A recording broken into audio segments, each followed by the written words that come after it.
সবাইকে স্বাগত জানাচ্ছি। আমি ফিরোজ তোহা। শুরুতেই সংবাদ শিরোনাম জানিয়ে দেব এই মুহূর্তে হাতে পাওয়া সর্বশেষ গুরুত্বপূর্ণ আপডেট। বাংলা সংবাদ শুরুতেই থাকছে সিলেট সীমান্তের জঙ্গল থেকে সাবেক বিচারপতি মানিক আটক। সুপ্রিম কোর্টের সাবেক বিচারপতি আবুল হোসেন মোহাম্মদ শামসুদ্দিন চৌধুরী মানিককে আটক করেছে বর্ডার গার্ড বাংলাদেশ।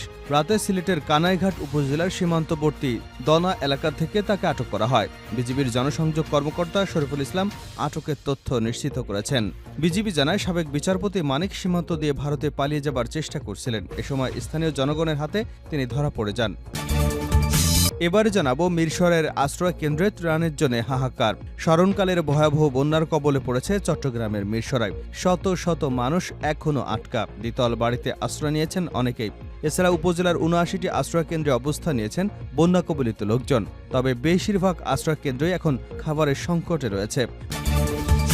জানাবো বন্যা এখন পর্যন্ত ১৫ জনের মৃত্যুর সংবাদ। ক্ষতিগ্রস্ত প্রায় অর্ধকোটি মানুষ। চলমান বন্যায় এখন পর্যন্ত দেশের ১১টি জেলায় ক্ষতিগ্রস্ত হয়েছেন প্রায় ৪৮,৬৯,২৯৯ জন। এ মুহূর্তে ১১টি জেলায় মোট ৯,৪৬,৭৬৯টি পরিবার পানিবন্দী রয়েছে। আর এই বন্যায় এখন পর্যন্ত মারা গেছে ১৫ জন। এবারে থাকছে আওয়ামী লীগের সাবেক সংসদ সদস্য গোলাম মাওলা রনি বলেছেন, শেখ হাসিনা এবং তার সাঙ্গপাঙ্গদের পরিণতি সম্পর্কে বলা যায় তাদের উপর আল্লাহর গজব সবে শুরু হয়েছে। গজবের চূড়ান্ত রূপ যে আরও কত ভয়ঙ্কর হবে তা এখনও আন্দাজ করা যাচ্ছে না।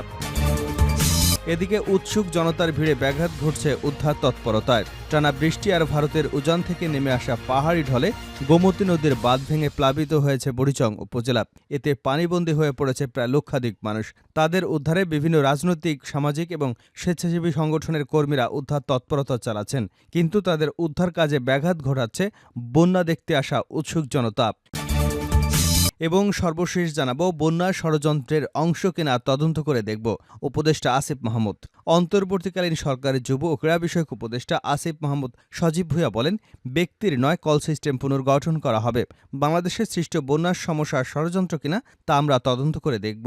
আসলে ফ্যাসিস্ট সরকার গত ১৬ বছরে বাংলাদেশকে খুঁড়ে খুঁড়ে নষ্ট করেছে। আমরা এমন একটা রাষ্ট্রের দায়িত্ব নিয়েছি। রাষ্ট্রের সকল অঙ্গকে ধ্বংস করে দেওয়া হয়েছে, অকার্যকর করে রাখা হয়েছে।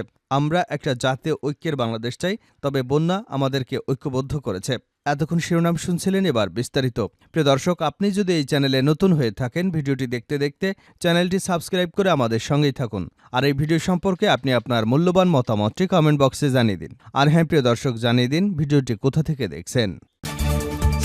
সিলেট সীমান্তের জঙ্গল থেকে বিচারপতি মানিক আটক।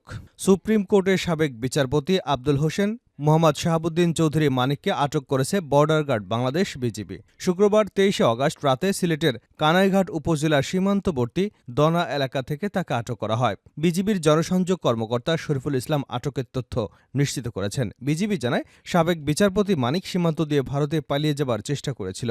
এ সময় স্থানীয় জনগণের হাতে তিনি ধরা পড়েন। পরে বিজিবি তাকে আটক করে।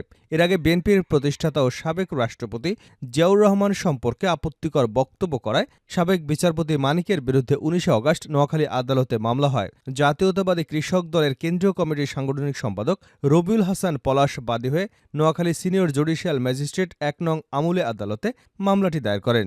মামলা সূত্রে জানা গেছে, জিয়াউর রহমান সম্পর্কে আপত্তিকর মন্তব্য করেন সাবেক বিচারপতি মোহাম্মদ শামসুদ্দিন চৌধুরী মানিক। তিনি বলেছিলেন, জিয়াউর রহমান মুক্তিযোদ্ধা ছিলেন না, ছিলেন পাকিস্তানের চর। জিয়াউর রহমানের ব্যক্তিগত ও রাজনৈতিক পরিচয়, মিথ্যাচার সহ কালিমা লেপনের হীন উদ্দেশ্য চক্রান্তভাবে মানহানিকর বক্তব্য দেন তিনি, যা প্রিন্ট এবং ইলেকট্রিক মিডিয়া, সোশ্যাল মিডিয়ায় প্রচারিত হয়। তার এমন বক্তব্যে জিয়াউর রহমান এবং তার পরিবারের সম্মান ক্ষুণ্ণ হয়েছে। বিশেষ করে গত জুলাই মাসে ছাত্র আন্দোলনের সময় চ্যানেল আইতে প্রচারিত টকশোতে মানিক শুদ্ধতা ও কুরুচিপূর্ণ, নারী বিদ্বেষী, অপমানজনক বক্তব্য এবং আচরণ করেন, যা সারা দেশবাসী দেখেছে এবং তা সোশ্যাল মিডিয়াতেও ভাইরাল হয়েছিল।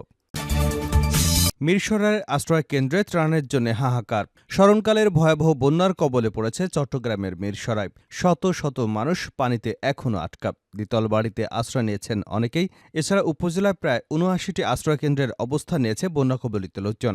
তবে বেশিরভাগ আশ্রয়কেন্দ্রে খাবার সংকট রয়েছে।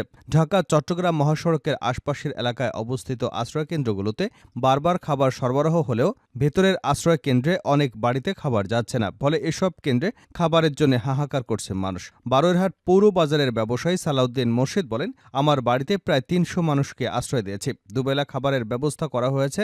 আরও অনেকেই ফোন দিচ্ছেন আশ্রয়ের জন্য, কিন্তু জায়গা না থাকায় আর রাখা সম্ভব হচ্ছে না। সবচেয়ে খারাপ অবস্থা আছে ধুম ইউনিয়নের উত্তর মোবারক ঘোনা সরকারি প্রাথমিক বিদ্যালয়ের আশ্রয়কেন্দ্রে প্রায় ৭০০ মানুষ। সেখানে খাবারের খুবই প্রয়োজন, কিন্তু ভেতরে অবস্থান হওয়ায় কেউ খাদ্য নিয়ে যেতে পারছে না। মিরসরাই উপজেলা নির্বাহী কর্মকর্তা ও উপজেলা প্রশাসক মাহফুজা জেরিন বলেন, বৃহস্পতিবারের তুলনায় শুক্রবার পানির তীব্রতা বেড়েছে। বন্যাকবলিত এলাকায় বিদ্যুৎ সেবা বিঘ্নিত, এখানে মোবাইল নেটওয়ার্ক নেই। এতে উদ্ধারে নিশ্চিত সংবাদ পাওয়া দুরূহ হয়ে পড়েছে। উপজেলার প্রত্যেকটি প্রতিষ্ঠান, ইউনিয়ন পরিষদ, সাইক্লোন সেন্টার সহ সরকারি ভবনগুলোকে আশ্রয়কেন্দ্র ঘোষণা করা হয়েছে, কিন্তু অনেক এলাকায় যোগাযোগ ব্যবস্থার কারণে সময়মতো খাদ্য পৌঁছানো সম্ভব হচ্ছে না।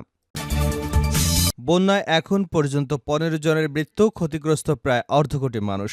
চলমান বন্যায় এখন পর্যন্ত দেশের ১১টি জেলায় ক্ষতিগ্রস্ত হয়েছেন প্রায় ৪৮,৬৯,২৯৯ জন। এ মুহূর্তে ১১টি জেলায় মোট ৯,৪৬,৭৭৯টি পরিবার পানিবন্দী। আর এই বন্যায় এখন পর্যন্ত মারা গেছে ১৫ জন। শুক্রবার সন্ধ্যা ৬:৩০টায় দুর্যোগ ও ত্রাণ মন্ত্রণালয়ের বরাত দিয়ে এ তথ্য জানিয়েছে প্রধান উপদেষ্টার প্রেস উইং। চলমান বন্যায় সবচেয়ে বেশি প্রভাব পড়েছে ফেনী জেলায়, সেই সঙ্গে চট্টগ্রাম, কুমিল্লা, নোয়াখালী, সিলেট, মৌলভীবাজার, ব্রাহ্মণবাড়িয়া, লক্ষ্মীপুর, খাগড়াছড়ি ও কক্সবাজার জেলা বন্যার কবলে পড়েছে। এক তথ্য বিবরণীতে জানানো হয়েছে, জেলার হিসাব ছাড়াও বন্যা আক্রান্ত উপজেলার সংখ্যা ৭৭টি। এসব উপজেলা প্লাবিত এবং ক্ষতিগ্রস্ত হয়েছে। সেই সঙ্গে ইউনিয়ন পৌরসভার সংখ্যা ৫৮৯টি। আওয়ামী লীগের উপর গজবের চূড়ান্ত রূপ আন্দাজ করা যাচ্ছে রনি। আওয়ামী লীগের সাবেক সংসদ সদস্য গোলাম মাওলা রনি বলেছেন, শেখ হাসিনা এবং তার সাঙ্গপাঙ্গদের পরিণতি সম্পর্কে বলা যায়, তাদের উপর আল্লাহর গজব সবে শুরু হয়েছে। গজবের চূড়ান্ত রূপ যে আরও কত ভয়ঙ্কর হবে তা এখনও আন্দাজ করা যাচ্ছে না। শুক্রবার দুপুরে নিজের ফেসবুক পেজে দেওয়া এক পোস্টে তিনি একথা বলেন। ওই পোস্টে সাবেক এই সংসদ সদস্য লিখেছেন, জামায়াত নেতা কাদের মোল্লার ছেলের অপরাধ ছিল ফাঁসিতে মৃত্যু হবার পর সে তার পিতার লাশ স্পর্শ করে কেঁদেছিল।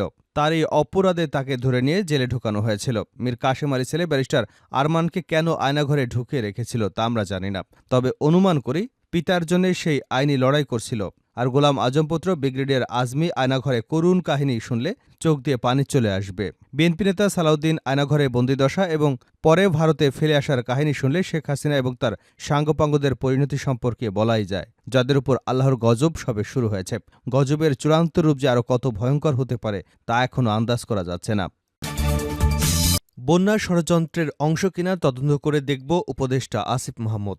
অন্তর্বর্তীকালীন সরকারের যুব ও ক্রীড়া বিষয়ক উপদেষ্টা আসিফ মাহমুদ সজীব ভুঁইয়া বলেছেন, ব্যক্তির নয়, কল সিস্টেম পুনর্গঠন করা হবে। বাংলাদেশে সৃষ্ট বন্যার সমস্যার ষড়যন্ত্র কিনা তাও আমরা তদন্ত করে দেখব। আসলে ফ্যাসিস্ট সরকার গত ১৬ বছরে বাংলাদেশকে খুঁড়ে খুঁড়ে নষ্ট করেছে। আমরা এমন একটা রাষ্ট্রে দায়িত্ব নিয়েছি, রাষ্ট্রের সকল অঙ্গকে ধ্বংস করে দেওয়া হয়েছে, অকার্যকর করা হয়েছে। আমরা একটা জাতীয় ঐক্যের বাংলাদেশ চাই, তবে বন্যা আমাদের সেই ঐক্যবদ্ধ করেছে। শুক্রবার রাতে নোয়াখালী জেলা প্রশাসক কার্যালয়ে জেলার বন্যা পরিস্থিতি সম্পর্কিত আলোচনার সভায় তিনি এসব কথা বলেন। আসিফ ভুঁইয়া সজীব বলেন, ব্যক্তিকে দোষ দিয়ে লাভ নেই, আমরা বলছি সিস্টেমকে রিফরমেশন করব। তিনি যদি তার ঊর্ধ্বতনকে কাজ করতে না দেখেন তাহলে তিনিও করবেন না, এটাই স্বাভাবিক। তাই উপর থেকে নিচ পর্যন্ত সিস্টেম ঠিক করতে হবে। বর্তমান যে ক্রান্তিকালীন পরিস্থিতি সেটা পাওয়ার পর আমরা সিস্টেম রিফরমেশনের হাত দেব। ছাত্ররা সিস্টেম রিফরমেশনের জন্য লড়াই করছে, শুধু ক্ষমতার পালাবদলের জন্য নয়। তিনি বলেন, নোয়াখালী উপকূলীয় অঞ্চল, এখানকার মানুষ বন্যার সঙ্গে খুব একটা পরিচিত নন, তবে উপকূলের প্রাকৃতিক দুর্যোগের বিষয়ে তারা সচেতন। তাই উদ্ধার কাজে কিছুটা বেগ পেতে হচ্ছে। আমরা চাই সবাই মিলে কাজ করব। অন্যান্য জেলার মানুষ নোয়াখালীতে সাহায্যের হাত বাড়িয়ে দিতে এসেছেন, আপনারা তাদের সহযোগিতা করুন। এর আগে যুব ও ক্রীড়া বিষয়ক উপদেষ্টা আসিফ মাহমুদ সজীব ভুঁইয়া বেগমগঞ্জের টেকনিক্যাল স্কুলে আশ্রয় কেন্দ্রে পরিদর্শন করেন। এ সময় বাসিন্দাদের সঙ্গে কথা বলেন এবং তাদের খোঁজখবর নেন। এরপর আশ্রয় কেন্দ্রের বাসিন্দাদের পুনর্বাসন, সরকারি সহায়তার বিষয়ে আশ্বস্ত করেন তিনি।